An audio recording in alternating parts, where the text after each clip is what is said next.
I think with the exception of The Shark in Jaws and E.T., I've only made a couple of movies where I can put the silhouette of the leading character up on the screen, just a silhouette, and people immediately know where that came from.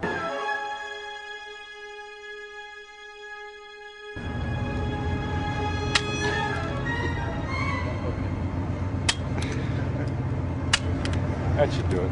I've learned to do a lot of things, very physical things, and keep my hat on. And it's not by stapling it, really, but it's a lot of work sometimes to keep the hat on. If the hat falls off, we have to have a good reason for it. In other words, there's got to be a joke involved, or there's got to be some narrative process at work here, because the hat does not fall off. If it does come off when we're shooting, we usually cut and put it back on.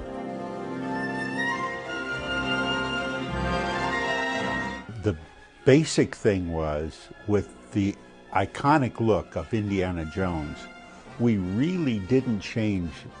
There's no updating really, except if you go back to Indiana 1 and 2 and 3, you're going to see nuanced differences in his look.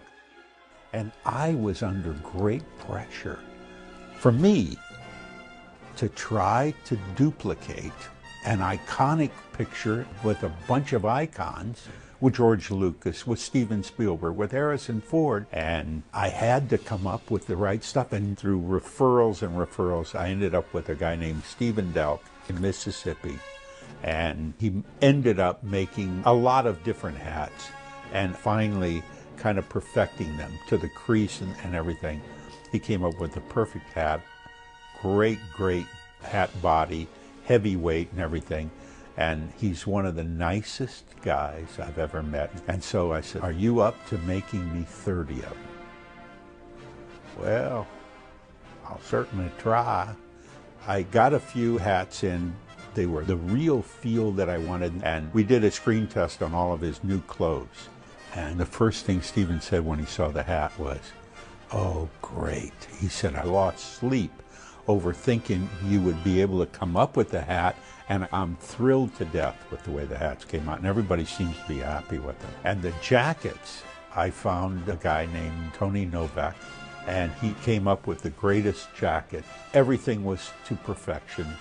And again, one of the sweetest guys. I said, "Now, can you do 30 of them?" "Yeah, I can do whatever you want."